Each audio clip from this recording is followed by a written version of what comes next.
Same amazing venue with a different name this year. It's Clash Endurance Miami 2022. What a gorgeous sight looking down on Homestead Miami Speedway.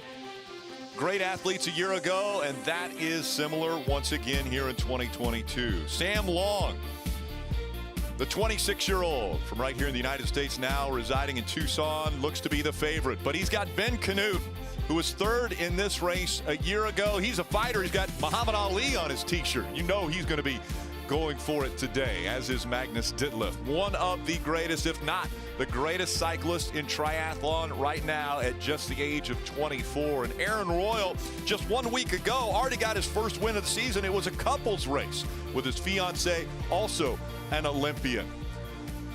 On the women's side, Emma Pallant-Brown. She is a 32-year-old from Great Britain, and coming in here, definitely one of the top athletes. Sara Perez Sala, fourth a year ago at this event. The 34-year-old, so strong in the water and on the bike, wants to hang on while running. Didi Griesbauer, 51 years old, the eldest pro, and the most respect from her fellow athletes, will be a contender today, as well as the short course specialist, the Aussie, Ashley Gentle. She says this distance for her is perfect as she's transitioning up to the longer courses. It's Clash Endurance Miami from Homestead Miami Speedway here in Homestead, Florida, alongside two of the greatest in triathlon, Belinda Granger and Tim O'Donnell. I am Rick Allen. This racetrack normally sees 3,700-pound race cars, 700 horsepower going around at nearly 190 miles an hour. There's Jimmy Johnson. He celebrated 7 championships, and they all culminated right here at Homestead Miami Speedway. This is the perfect situation, though, because it is a safe environment for triathlon. It's all inclusive, all right here inside the venue. You swim, you bike, and you run right here on this 1.5 mile speedway. And Belinda, I want to ask you, is this the perfect start to the 2022 season at this venue? Oh, look, Rick, it really is. And I think it's the reason this race is so exciting for me, because for most, it's their first race back. It's the season opener. It's an athlete's first chance to actually get an idea of whether their training's actually heading in the right direction or whether a few tweaks need to be made. Also, for quite a few, it's their first opportunity to test new equipment. We know we've got many athletes racing today with new sponsors, new bike sponsors, so it's their first opportunity to get out there and see how they feel.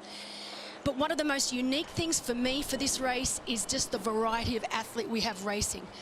From the full distance race specialists to half distance, we've got world tri, Olympic and sprint distance specialists. We've even got Xterra cross tri specialists. So for me, that's what makes this race so exciting, because we have such a variety of racing. A great way to kick off the season. And Tim, this is a racetrack that I know you've called it technical. You probably have a great idea because you were here and raced on it a year ago, but maybe your feelings aren't great about the facility because you had a heart attack during this event a year ago. Well, even a heart attack can't keep me away from coming back to Clash Miami, I tell you what. And it is a challenging course, I know from experience, and it's very technical as well. Now, they'll have to be dealing with the heat and humidity all day, as long as the wind. That goes for the bike and the run. But the bike goes on the road course in the interior of the track, and that's where it gets very technical. 17 laps, over 80 turns. If you aren't mentally focused for that whole ride, you're going to have problems. Belinda, let's take a look at the particulars of this event and the 3 different disciplines. And of course, we start with a 2-lap swim, including an Aussie exit this year, 1,700 meters in length. Then onto the bike, 17 laps. 17 laps here today, and it's a combination of the road course and oval course here. 39 miles, 62.7 kilometers in total. And then they hit the run course. That's 7 laps, 10.5 miles, and it's a pretty straightforward run, but they will be dealing with a strong wind around turn 1, so that's going to be a big part of their strategy. As we're just a few minutes away from the start of the women's event, let's find out what's happening right at the entrance to the water, and Alicia Kay is down there. Not only do we have a $50,000 prize purse up for grabs, we have an additional $10,000 in bonuses. Will we see athletes burn a match going for these? How is this going to affect the race dynamics? I'm curious to see if our race favorites will just focus on the overall win. My favorite today is Ashley Gentle. I think her experience from short course racing is really going to show off on this course. Emma Pallant-Brown was so dominant in 2021. We can't forget to mention her, and had just a sizzling run out of her.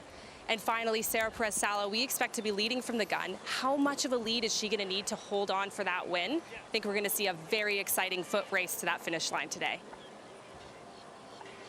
Well, we have the men's race right after the women, and I tell you what, is an outstanding field when you consider you got Sam Long versus Ben Canute, both silver medalists at the 70.3 World Championships. Throw in a Jason West, and you've got the long course looked after. But then we look at the short course athletes stepping up. Erin Royal, two-time Olympian, won last week. He's my pick, actually. I think the Aussies are going to go the one. Ashley Gentle and Erin Royal for the win. But then you've also got Matt Sharp, Jonas Schomburg. And I tell you what, guys, it's getting hot out here. It's getting really hot. And you mentioned the wind, Tio. It is really blustery down here. So hot and windy, the conditions will play a part. Back to you, Rick. And all in the water, the gun goes off, and we knew right away it would be Sarah Perez-Sala who would jump out to the early lead. She did that. She was able to They're used to the fast starts. They're used to actually being redlining it for the entire swim, whereas the long course athletes, you know, often they start fast. They then like to settle into a rhythm. So we saw Sarah Perez-Sala win the bonus for the first lap on that Aussie exit. Ash Gentle was second out of the water and right back in again. Oliveira up front as well, Catano, and Sodaro also in that top 5. And closing in on the exit out of the water is Sarah Perez-Sala. She has a massive lead right now. Looks like it's going to be over a minute. Potentially upwards of even 90 seconds. She could be in front of this field getting into transition 1. And can I just mention, if you look at number 7 there, Samantha Kingsford from New Zealand, an athlete that maybe not a lot of people know about, ex-terra specialist, but someone that we've definitely got on the radar as being a bit of an underdog today, taking on her very first longer distance road triathlon, and she's in a really great spot right now. So I think we need to really keep an eye on Samantha today. I agree. We mentioned some of the other women having amazing swims. Samantha's doing that right now as well. She swims with our group, Julie Dibbins back in Boulder, and this is an amazing swim right now for her. Let's see how the transition goes for Sala as Sarah has come out of the water now and will make her way into transition 1. And the great thing for Sarah Perez right now is that she has got this transition all to herself, so there's no need for her to rush. She can do it at her own speed, which means less mistakes get made. It'll be a nice, clean transition for Sarah here today. As you can see, beautiful transition. Helmet on, she's already heading out. She won the first bonus as far as the fastest lap, and there's also a bonus for getting in and out of transition the fastest, presented by Wahoo. We'll give that to you as soon as we find out who the fastest in transition 1 is. We saw this a year ago in Sarah as she got out of the water first, got onto the bike, and looked as though she was pulling away from the field even on the bike. Is she going to repeat that, and is she far enough in front as we see Ash Gentle get out of the water now? Yeah, this is going to be interesting. This is going to be a little bit of a different transition. We're going to have a little bit of a transition frenzy here because we've got quite a few of the women coming out together. And you can see that Pamela Oliveira already out, wants to get her out of transition quickly before the rest of the women come through. Chelsea Sodaro there also. First race since the Collins Cup last August, so it's going to be very interesting to see how Chelsea... That's a great transition right there by Pamela. It was. And of course, Pamela, from a short course background, has competed in the Olympic Games before. Ash Gentle, also a very quick transition as expected. And these athletes can't get on the bike until they get to over the that exit mount of line. transition. That's right, that's correct. So you can see that mount line right there. Once they have their front wheels over that mount line, they are allowed onto their bikes. And Pamela's extremely strong on the bike, so if I was Ashley, I would make sure I did not Try and get right that. up there. And we should mention 20-meter rule today, so it is the 20-meter draft rule that they are using today out on course. And for our short course athletes, and Tim, you'd know this, for our short course athletes who are used to draft legal events, this is something that they're really going to have to be careful of. We've seen it in races before. We saw it with Vincent Louis at the PTO Champs in Daytona a few years back. They really have to, it's a difficult thing to keep that 20 meters. The women's swim is complete. Sara Perez-Sala from Spain is first out of the water, but the second pack isn't far behind as the women's field take on the bike course. We'll return with all the bike action here on FS1.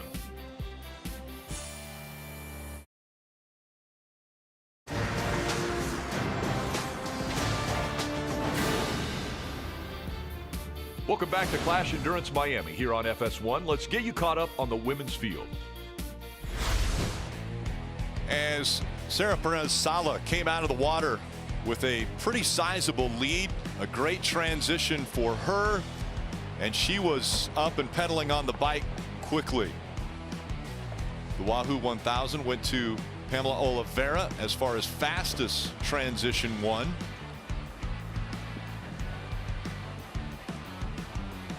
Great transition for Oliveira.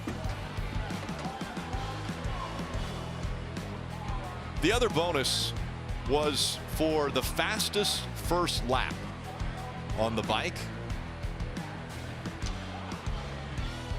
from Speed Hound, and that went to Lisa Bacaris.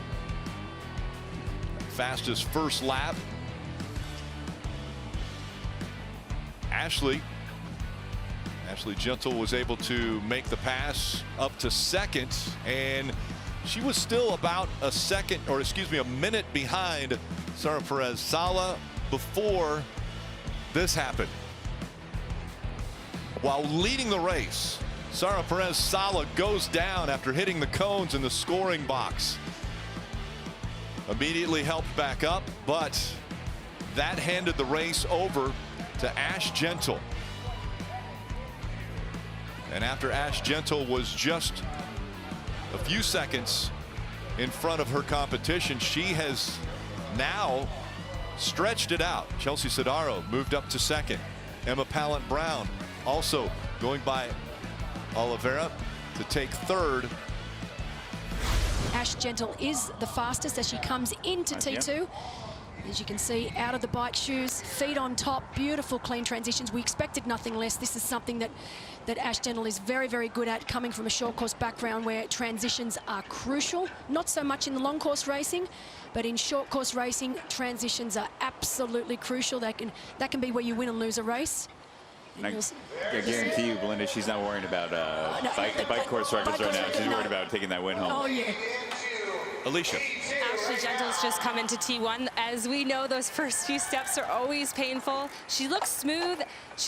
I'm curious to see if she's going to put on socks. She's not going full short course style here. She will likely get this T2 bonus by not putting on socks. She looks smooth, in control, trying to see if she's got any nutrition with her. She does. Bib, and she's off. She's got over a minute lead. This woman is going to be very hard to catch today.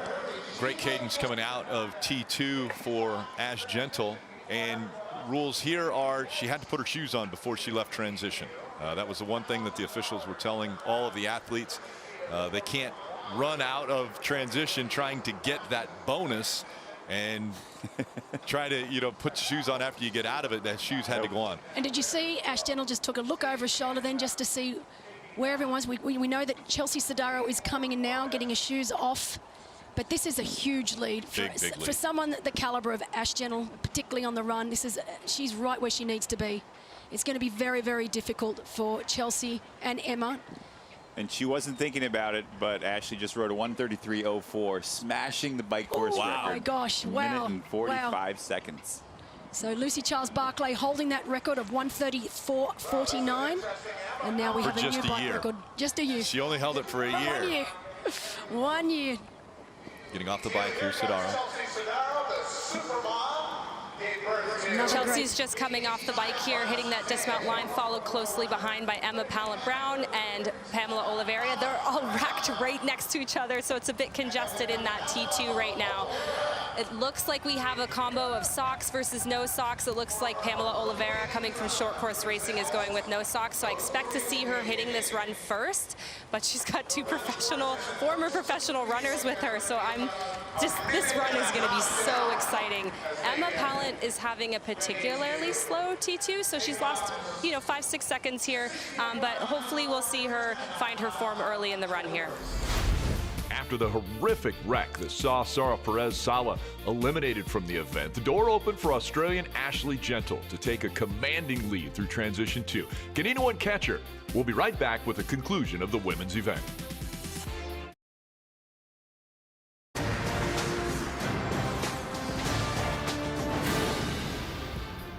Let's catch you up on what's happened during the women's run. Let's take a look at the highlights. This is Transition 2. And it was Ash Gentle who was out front and put on a blistering performance on the bike. As a matter of fact, record-setting performance. Quick through transition, then second, third, and fourth right there all together. Pamela Oliveira really quick through this transition, got out in front of this group. The fastest through T2 was Lisa Bacaris. She was able to get the Wahoo $1,000 bonus for this transition as she sprinted out of T2. And then amazingly, Emma Pallant Brown, who looked so strong, ventured off course, went down. We heard from Alicia that she was disorganized and wasn't sure of what was happening to her. So the conditions got to her.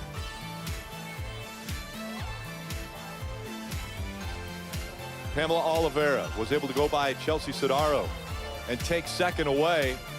And then it wasn't long after that Sodaro also had problems. She came off the racetrack. The conditions also getting to her.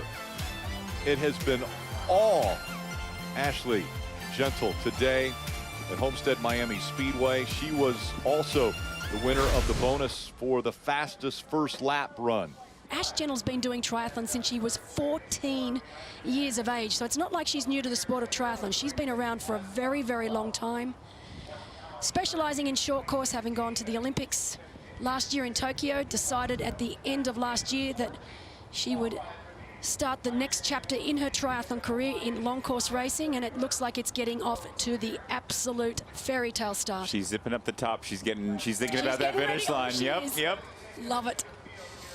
And that's a great feeling. Yep. An athlete knows she's got the strength, she's got the gap between her and second. She's put together one of the best races of her life here at this distance, knowing that the transition is going perfectly for her.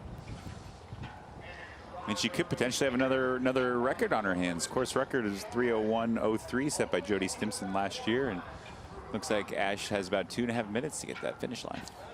She's closing in. You saw her come to the inside of the cones. That's because she's going to come onto what is pit road here at Homestead Miami Speedway. That's the finish line, the red carpet that she'll be coming onto. That's pit wall that's just off to her left as she runs now through the pit stalls here at the Speedway. Again, the uniqueness of what Clash Endurance is doing, taking triathlons and taking them to NASCAR racetracks. An all-inclusive venue. The glasses go up on the head, and still a great kick. Unbelievable. Hits the red carpet. She's done it. Ashley Gentle is the 2022 Clash Endurance Miami champion. Big smiles on her face as she crosses the finish line. Love the little fist pump in the air. She knows she's done it. Great race, Ashley Gentle. What a race. First female to break 3 hours on this course. What a day. Greg has made it down to the finish line, is sitting now with Ash Gentle. Let's hear from the winner. Yeah, here I am with Ashley Gentle. My goodness, take me through that race. That was quite something. There's a lot of people melting down out there. You kept it strong. Yeah, I think it was just trying to survive at the end. It was, yeah, super hot, and I kind of was leading the swim because Sarah was so far in front, so I'm not used to that, but got out of the water, and at first I guess I was looking back a bit, just not sure of myself, and then I was like, just focus on yourself. That was the race plan. Just focus on yourself, focus, staying aero through the corners, do what you can, and then, yeah, same on the run, but that was mainly about survival. It's pretty brutal conditions. I mean, you really did the whole race on your own. Like you said, Sarah got away, you led the entire swim of that chase group, you then went on the bike and you did all that bike on your own. Did you realize you set actually the fastest bike split? You beat Lucy Charles-Barclay's times of last year. Did you feel really good on and comfortable on the time trial bike?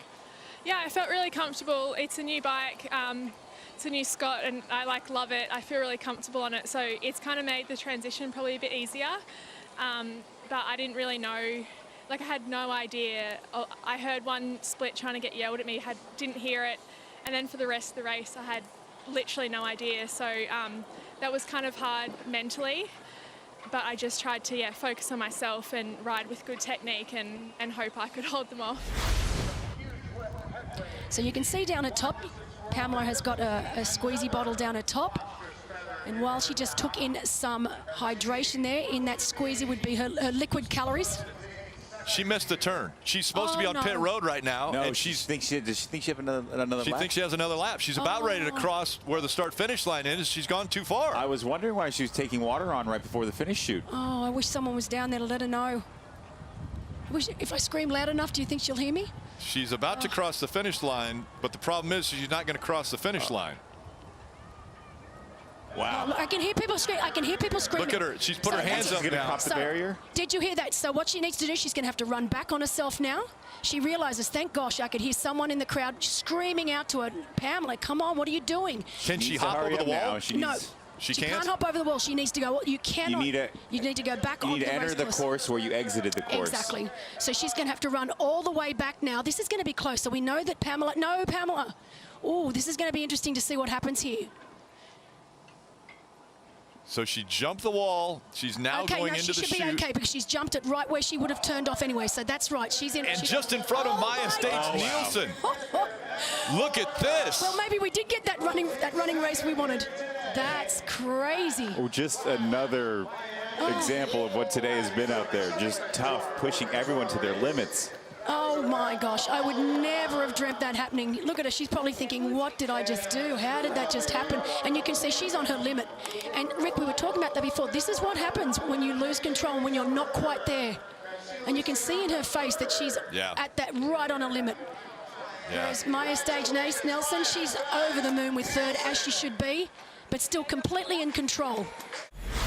As we take a look at the women's top 10 unofficial results, Australian Ashley Gentle wins in record-setting time at 2 hours, 59 minutes, and 41 seconds. Brazilian Pamela Oliveira, with a strong effort, finishes second. Third was Maya States-Nielsen, and rounding out the top 5 were Samantha Kingsford and Sonia Quintana. Not on the board are Sara Perez-Sala, who was taken out of the event in a bad bike accident while leading, and the 51-year-old Didi Griesbauer had a great effort going until she had a bike malfunction. Maya, what a performance! That was so amazing. I mean, you were one of my personal favorites for the day, with knowing how the conditions were going to be so tough. How was it out there? Yeah, not exactly Viking weather, but I guess a few cooling strategies from Kona played in well. Yeah, and I'm just so happy that I kept my head in the game and kept going. Yeah, so pleased and so happy to be back racing and to be here, and yeah. So you've had a few years of injury, some not consistent racing, so how does it feel to be back and to be back on the podium? I can't describe it, like my arms are up here. Yeah, I kind of timed it pretty bad with COVID and being injured, and then finally there was the Daytona race and I couldn't race, and yeah, but now I'm back on track. And yeah, just so happy. Australian Ashley Gentle wins in record-setting time in just under 3 hours. What an amazing effort by her. What a great start to Clash Miami 2022. The men's event is next when we come back to FS1.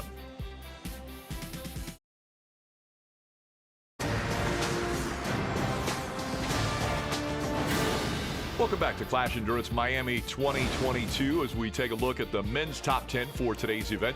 Sam Long, ranked number 4 in the world, will be a strong favorite. Ben Canute will be impressive early in the swim. Canadian Jackson Laundry is a top contender. Magnus Ditlev, number 14 in the world, will be dominant on the bike.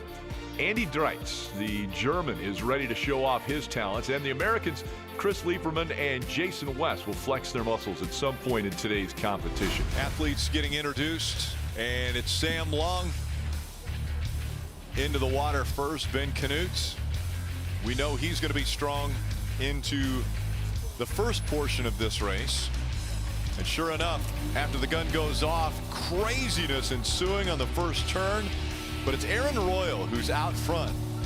Look at this, climbing over the top of each other, kicking each other. And right in the middle of it, that pink swim cap of Sam Long.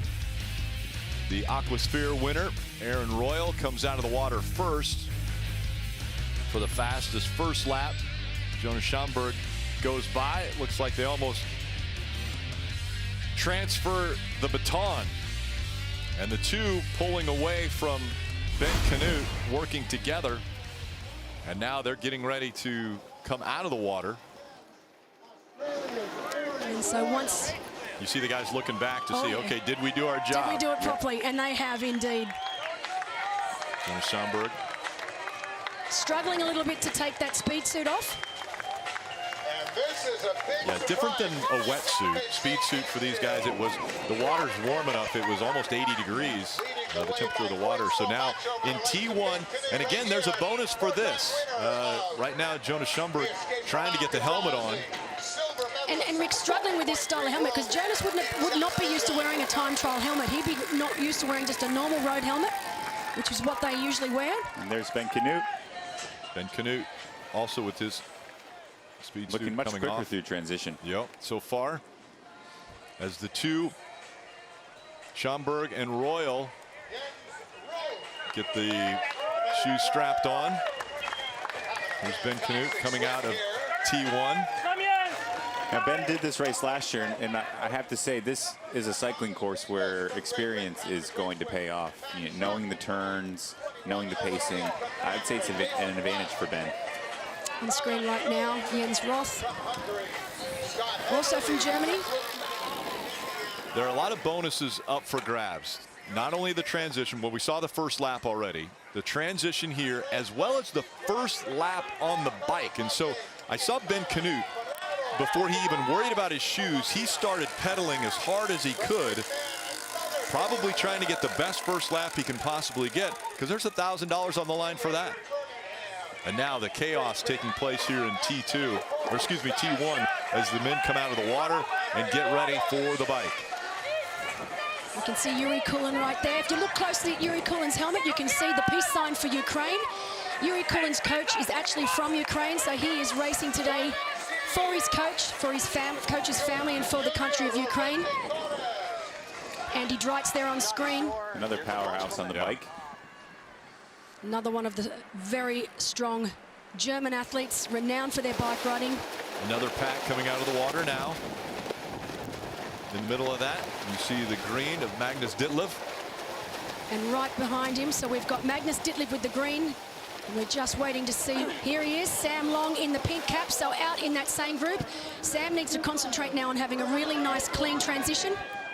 Jackson Laundry was also a part of that. And I heard one of the officials, when he was getting ready to jump in the water, when he was getting introduced, they said you've got to put that on your ankle, which is the scoring monitors that they have on their ankles, and he's going to have to put one on before he gets started on the bike. I did hear them say that, Rick. They said you'll have to put it on in transition if you don't put it on now. So he only entered the water with the one chiming chip on. Yes. They were explicitly told. And a bike accident over on the right side. Oh, it's Andy Dreitz. He's got a, oh, bugger. That's why he did it. So that's Andy Dreitz there on the side. What a shame. He's gone to jump on his bike with a flat tire, and you know what happens when you try and do that. So he's gone off into the grass. As you just saw, Andy Dreitz is dealing with his flat tire out of T1. The rest of the men's field are off and biking. It's the Australian Aaron Royal leading. We have more Clash Endurance Miami when we come back.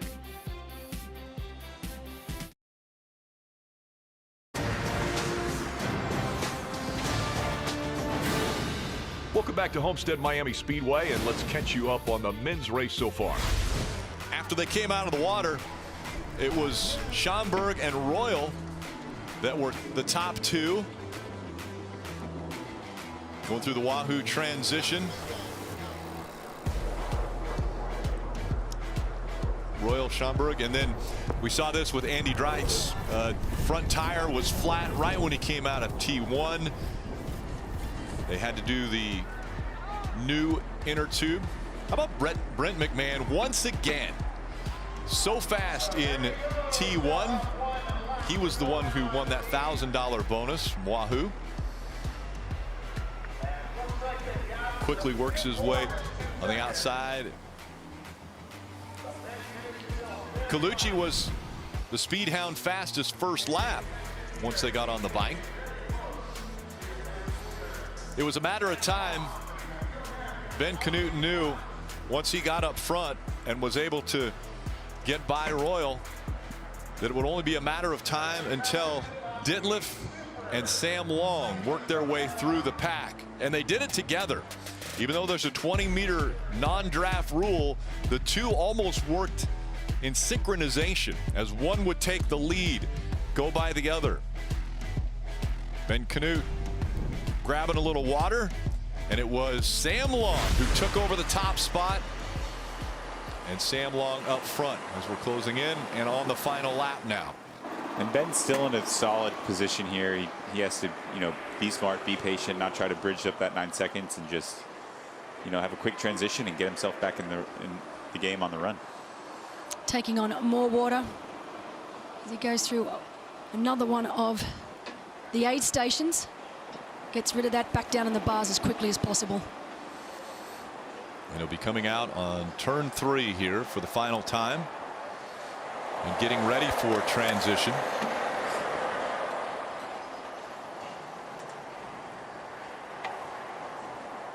What will be interesting to see is just what sort of split Long has back to the likes of Schomburg and Royal, who we know are very, very quick runners.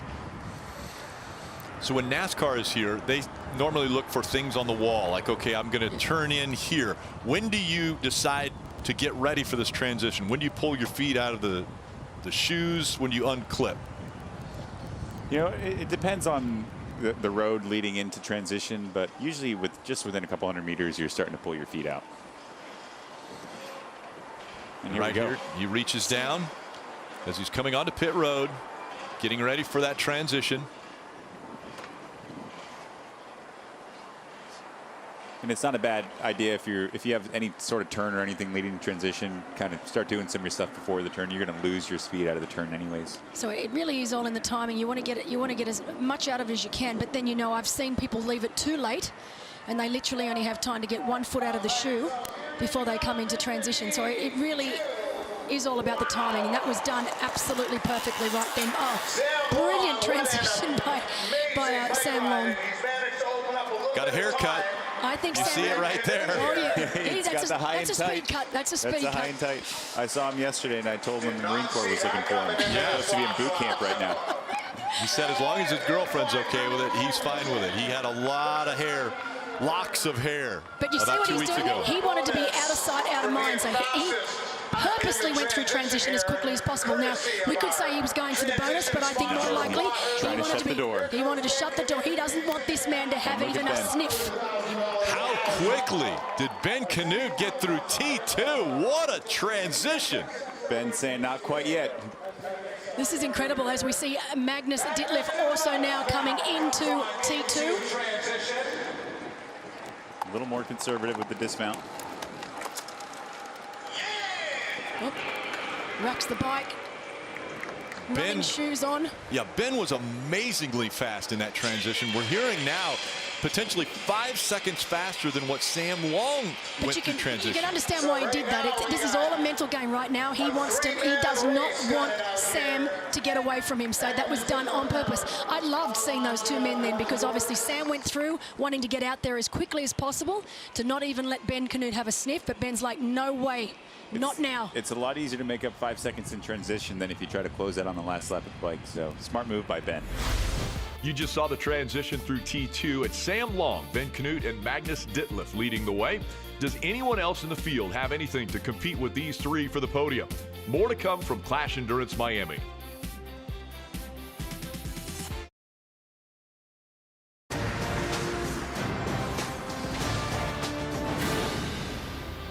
A great shot of the Homestead Miami Speedway from high above. The men are on the track. Let's get you caught up. This is how we came out of transition 2. Ben Knut, what a transition he had. Sam Long was first in. And Sam had put a little bit of distance on Ben, but Ben tried to make it up right here. The fastest transition, 18 seconds in transition 2 for Ben Knut. You see him sprinting out of the transition area. The fastest lap, the first lap, was David Guetta. He was running under 5-minute mile pace, right around 4:44 per mile pace. Sam Long, that was the first lap. All smiles, blowing kisses. Magnus Ditlev was able to get by Ben Knut. And it looked as though Magnus was putting together one of the best runs he'd ever had, and then it faltered. It caught up to him. Jason West was able to make the pass on Ben Knut, who had taken over second from Magnus, as Magnus had fallen back. But now it was West who moves up to the second position. And Sam Long continuing the pace, continuing the gap that he has put on the rest of the field. And I dare say he looks like he's even picked it up. I feel the same. He's Yeah, I feel picked it like up. he's got a little more pep. And we saw him all business when he went by the last time.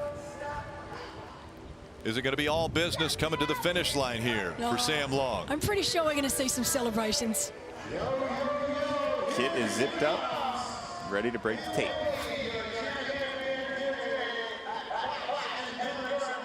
Here we go, here we go. Tongue out, all smiles. He gets to the red carpet.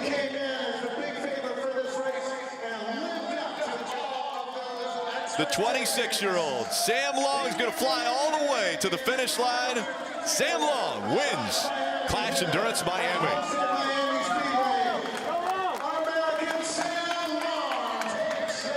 What a race from Really Sam a Long. great performance. Excellent race. And you know the most incredible thing? I admit I came in thinking that this was going to be a short course athletes race. I thought because we had so many great short course athletes that were going to dominate. And boy, was I wrong. I was wrong. I think the heat, humidity, the conditions today really played in favor of the long course distance athletes. athlete. Yep.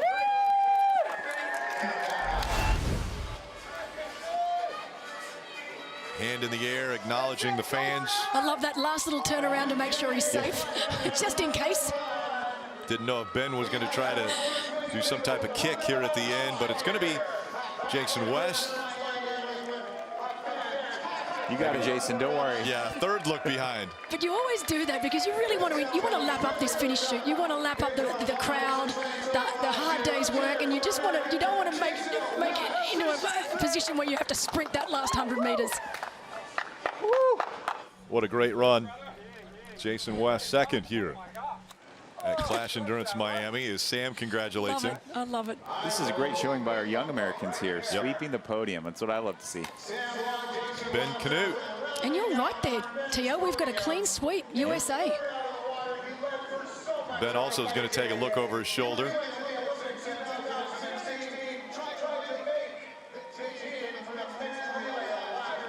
And a strong finish for And I tell you, Ben Knut. Look at Yuri Kulin coming home. What a finish from him. 23 years of age. Racing here today for his Ukrainian coach. Ben Knut third, as you mentioned. Yuri Kulin looking back. He's going to give a few high fives here as Trying he comes. hard to get the jersey done up. Can't quite manage. Well, I'm sure we'll get a few more partners on there soon. Tyler Butterfield with a strong finish. Fantastic race from Ty. 40 years of age, still got what it takes. Yep. And the amazing thing, after 50 miles of racing, The top 5 really all finished almost within 3 minutes of each other. Great finish here. Impressive racing.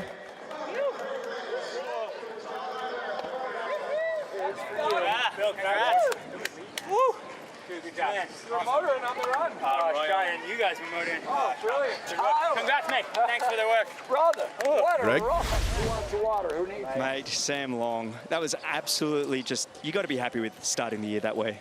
Oh yeah, I mean, I'm thrilled with the start of the year. Couldn't have gone too much better. I don't know what my swim split was actually. Maybe you can tell me. I'll have it radioed in. I don't know if it was under the 90 second. You talked about you wanted to be within 90 seconds. I think it might have been a fraction over, but I was just counting with my fingers, so I have no idea. Yeah, I figured so. I mean, I came out with a great group, and obviously the front guys worked that swim. And I mean, I just want to say I couldn't be more happy with this top 5. All great, stellar guys, all friends, all people I love to race, and it's just been so great to see them and at the start of the season and say what's up and race together. And oh yeah, I mean, I had to keep running because they were closing in fast and hard. Sam Long wins in dominating fashion today, and the Americans sweep 1, 2, and 3 with Jason West and Ben Canute. What a great day for the American men. When we come back, we'll hear from Jason and Ben and wrap up Clash Endurance Miami 2022.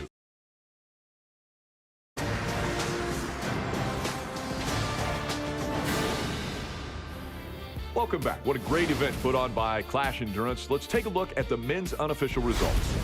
It was all Sam Long once he got out front, and he scores his first Clash Endurance victory. Jason West with a blistering 5:15 pace on the run finishes second. Ben Canute again finishes third at this event, but helps the U.S. with a sweep of the top 3 spots. Great efforts by Yuri Kulin and Tyler Butterfield, finishing 4th and 5th. Ronaldo Colucci finishes 7th and wins $1,000 for his fastest lap on the first lap of the bike, and the Canadian Matt Sharp finishes 10th. Looking at the second page, Andy Dreitz, the German, comes home 11th, and what an effort for him after suffering that flat tire coming out of T1 that took him off course for over 3 minutes. A great effort by all our athletes today. Alicia has second place, Jason West. I'm going to call that a breakthrough performance. How would you describe it? Yeah, definitely. I definitely was a little off the mark in the swim. Those guys were flying. I think it was just executing a little bit. I got pushed wide around the first buoy and kind of lost them. So I think I can do better there. And the biggest thing for me was probably the best ride I've ever had in that kind of fashion. Trying to ride a more aggressive bike position, and there's growing pains with that. I came off, my hamstrings were a little locked up. So we're getting it worked out and just making little improvements. But I think some big mental hurdles and obstacles with that to know that I can ride at that level. Usually it's kind of a bunch of guys blowing by me, and now it was me blowing by a bunch of guys. So that felt really, really good. And then, yeah, just staying patient on the run. I told myself get through 5 laps and like without worrying about racing. And when you get to 2 to go race. Got in sight of Ben, and I was like, man, I'm moving into second. This is wild. So this year I just want to put myself in the conversation with those top 10 guys, and how I beat a couple guys that I have so much respect for in the sport, close to Sam. So hopefully, yeah, by the end of the year, I can be racing shoulder to shoulder with those best guys and being in the top 10, and that's where I want to see myself. Another third place, third here last year, third here this year. Take us through the race. I mean, it's very early in the season for me. I had 4 or 5 weeks of really good training, so this is kind of see where I am, where I'm at against everybody else. And, Aaron and Schomburg, they were just killing the swim. They went for that swim preem and left me in the dust. So from there, it was just kind of managing my race. I got out onto the bike and just settled into a pretty strong pace, but knew it was going to be a long, hot day. And those aero helmets get hot, and so I just kind of stuck to it and was actually surprised to find myself in first place after passing Aaron and Schomburg, because Dreitz was just killing it, and I figured he was somewhat close to just take the lead. And then surprisingly, I held on until like 4 laps to go. Sam came by and he put in a surge, and I was like, nah, I'm not going to let him go right now, and hung on for a while, tested the bike legs.